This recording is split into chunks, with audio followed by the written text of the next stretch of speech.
research has indicated that after the United States legalized same-sex marriage, the rate of teen suicide dropped significantly, especially among those in the LGBT community. Now, to give you the exact numbers, researchers say suicide attempts among high school students fell by an average of 7% following the implementation of the legislation. The impact was especially significant among gay, lesbian, and bisexual teenagers for whom the passing of same-sex marriage laws was linked to a 14% drop in suicide attempts. Now, here is some information that I actually was very surprised by, and I don't know if you were also surprised, but suicide is the second leading cause of death for those aged between 15 and 24, with suicide rates much higher among those who identify as sexual minorities rather than heterosexual students. I'm actually not that surprised by that. You're not? Well, okay. because you think about those sorts of people, they're generally immune to the sorts of things that kill older people, and you'd expect that the things that affect everybody, like suicide and car accidents, are probably the most likely causes of death. I assume that maybe drug overdose would be It's probably up there.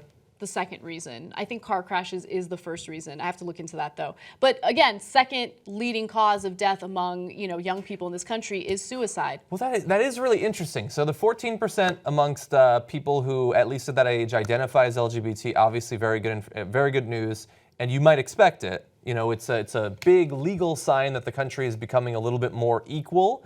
And it was accompanied by an outpouring of support from people trying to show that they were not bigoted against this community.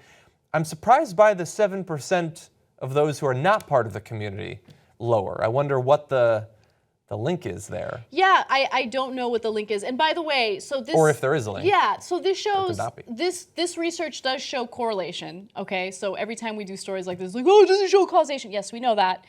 So we got to look into it more, not we as in John and I, but the researchers have to look into it further to prove causation. But I think that what's happening is when you live in a more tolerant society and you're not told that you are going to burn in hell for eternity because of your sexual orientation, you feel more comfortable being yourself. I don't know what percentage of those identified as straight in this study actually ended up identifying as part of the LGBT community. So some of this is, dependent on self-reporting as well. But just to give you some more details on how the study was conducted, the team analyzed figures from more than 760,000 students collected between 1999 and 2015, with data for stages that passed a same-sex marriage law examined before and after the event, an approach the researchers say that took into account a host of differences existing between the states. So they did control for factors like that.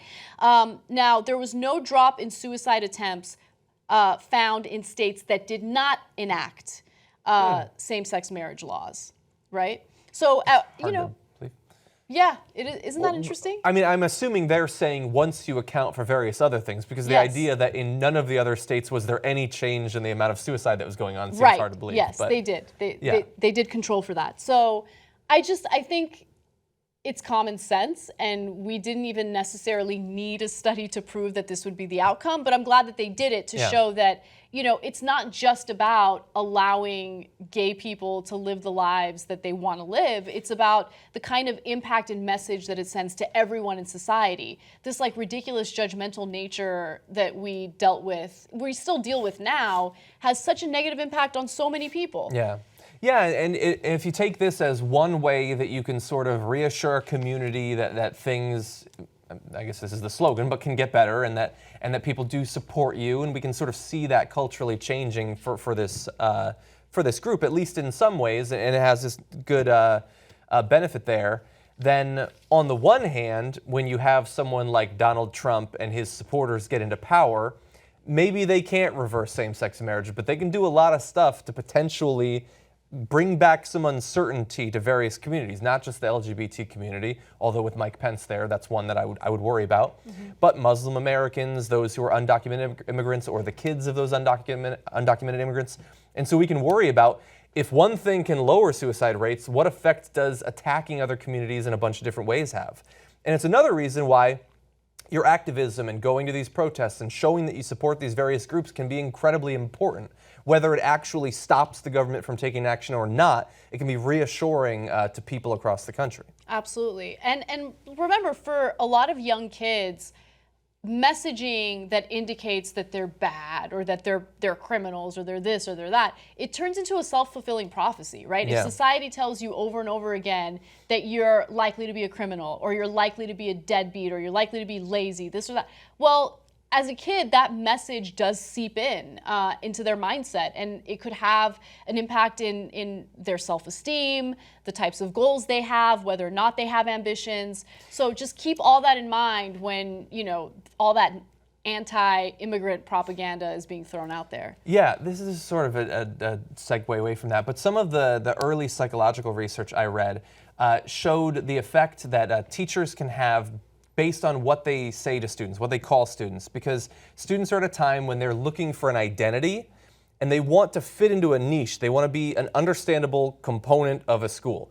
And they will take the niche that you provide for them, whether it's good or bad.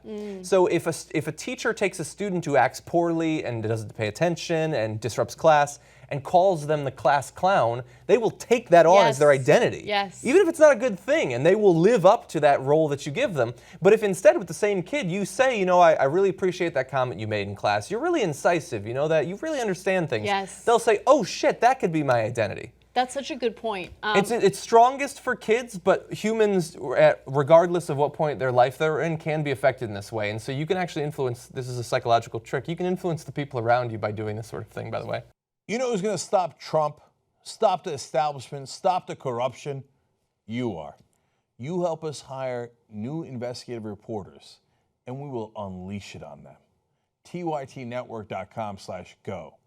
Let's build the best journalism team in America.